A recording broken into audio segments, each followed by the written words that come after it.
So you've got to try and create yourself and make yourself in such a position that you are indispensable. So you want someone to smile at you. Why don't you smile at someone first? You want someone to be kind to you. Why don't you be kind to someone first? Way, because without family you're nothing. So family is every basis. How can you be a blessing to someone else today? I do believe that we'd make this world a much better place.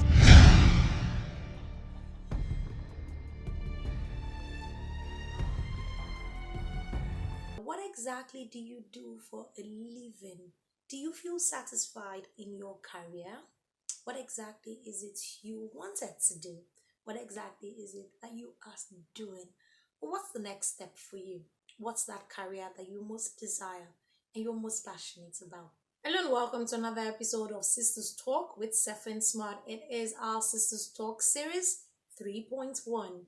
Well, today we get to meet a career life coach. I would love to describe, but I would love her to describe herself better. It is Sisters Talk with Sefen Smart, and it's time for us to meet our sister of the day. Hi everyone, I'm the sister of the day. My name is Mofoluwaso Ilevbare. I'm called Fofo for short. I'm a confidence coach for career women, and I'm so glad to be here. I'm a registered pharmacist, but I don't practice. My passion is actually people development, and which led me into my work that I do during the day as a regional HR manager for India, Middle East and Africa product supply. And when I'm not at work, I have the passion of mentoring women and girls and helping them to improve their confidence, help them with personal branding, help them with being who they really want to be so they can rise and fly and shine. My passion for people development started a long time ago. It started as far back as I can remember. At the age of 4 or 5, either gathering girls together and we're learning some cultural dances, or being the class prefect in class trying to keep everyone on the same page. While I was in secondary school, I had this choreography group I joined, learning to dance, learning to listen to people. And then when I got into my career, which is human resources, I realized that I had a passion of helping people grow. And that developed in me, and it made me go into the life coaching area. Now, in the life coaching area, I am a qualified John Maxwell coach, and I enjoy coaching on things about leadership, things about confidence, things about self-development, and just being a better person. And in that journey, I have found many lives of women being transformed from just the realization of what my life vision is, what your purpose is, and just walking in it without any apologies, learning to rise, to fly, and to shine. That's what I do, and I really enjoy it. What is life coaching? Basically, life coaching is a process of self-awareness and self-discovery where you discover your purpose in life and then you walk towards achieving that purpose to live a satisfactory life at the end of the day. Now, as a life coach, basically what we do is help people go through that journey of self-awareness and self-discovery and then help them to overcome certain obstacles that they might have and move them from one level to another. So move them from where they are to where they want to be. Now, there's certain values that a life coach would have. Number one is competence. I believe that before you can help someone else, you must at least have some value in you that you have developed to a large extent. So it's important as a life coach to get certified by another life coach or at least from another coaching program so that you know how to use the tools and how to apply them in everyday life. The second one is connection. I believe that as a life coach, it's important to connect with your client because it's like going to the doctors, right? And the doctor is prescribing something for you without even asking you what's wrong with you. So even before we analyze the challenges you're going through, there must be some form of connection between the life coach and the client. The third thing I would say is character. I believe that we attract who we are. And as a life coach, one of the things that we deal very seriously with is character. The integrity that you demonstrate reflects in the way you treat clients, in the way you treat the confidentiality that they share with you, and the way you help them during the journey. As a life coach, you're constantly helping people find the solutions by themselves. We don't offer the solutions, but we help them in the process to find those solutions to the issues that they have. And then at the end of the day, we're happy when they go through that journey. As a life coach, there are many challenges that I have faced. And sometimes some of them relate with helping women and helping to push women in line with their purpose. I have seen many women who are very passionate. They've got great dreams. From the moment we interact, I already see they've got great potential.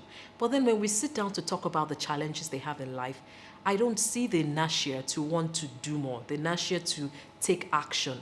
We're so quick to blame the society, the government, everything that is going wrong, no light, no water. But the point is, there will always be an excuse for not following your passion. But you know what?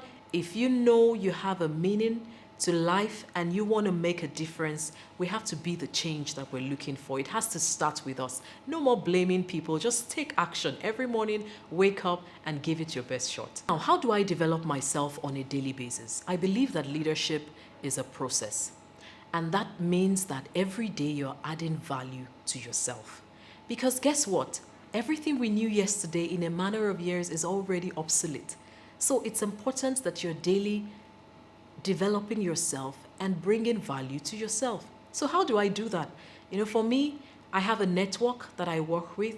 So I interact with other colleagues, either professionally or even who are from different fields, where we can rub minds on what's going on in technology, what's going on in the IT world. And I'm trying my hands on a couple of things in the process. I read books.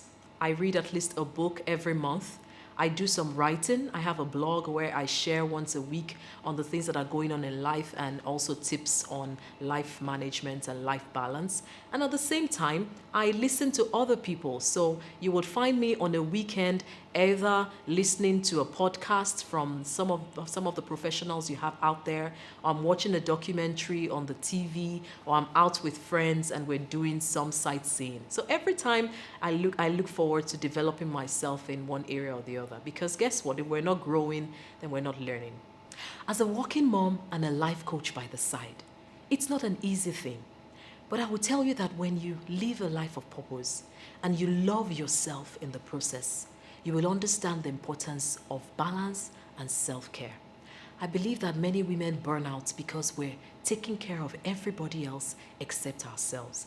But if you put yourself at the center and you believe that if I take care of myself, I'll be able to take care of my family. If I am feeling well, physically, emotionally, spiritually, and mentally, then I am fit to take care of everybody else. If you wake up every morning with that concept, you won't miss out on your doctor's appointment. You won't miss out on breakfast. You won't miss out on taking time out for yourself, just to relax, just to enjoy time with the family, or even just keep the kids somewhere while you can take some me time for yourself. I believe these things are very important if we want to last, both for our families, for our businesses, and also for the next generation. So my advice to every working mom who is juggling different careers, different projects, different tasks is, number one, take a deep breath and assess your season of life. What stage of life am I in at the moment? If I have a little baby that I'm carrying around every time, I may not be able to join every business dinner, every social outing. It's important to consider that. What is the season of life I'm in, and how can I maximize that season of life? There's a time for everything. A time to rest, a time to play, a time to work, and a time to love yourself. Don't forget that. The people that inspire me, first of all, they're my parents. I believe that most of what I know today, the resilience I have, some of the experiences I have gone through today have been a result of the kind of upbringing that I've gone through. So I'm very grateful to my dad and my mom. They are my mentors any day. I also have, in the life coach business, I have John C. Maxwell, who I believe is one of the most authentic leadership coaches I have ever known in the world. He lives what he says. And when people live what they say, then it's easier to trust them and to also follow their principles. When it comes into the women area, people like Joyce Meyer, they're people I like listening to every now and then. From time to time, I listen to some other ministers as well. But most importantly, I would say my mom has been a great strength to me, and she would still be my role model. Apart from Jesus, she would be the one I would think about. One of the things that I do to take good care of myself is on a weekend, I take the time to relax.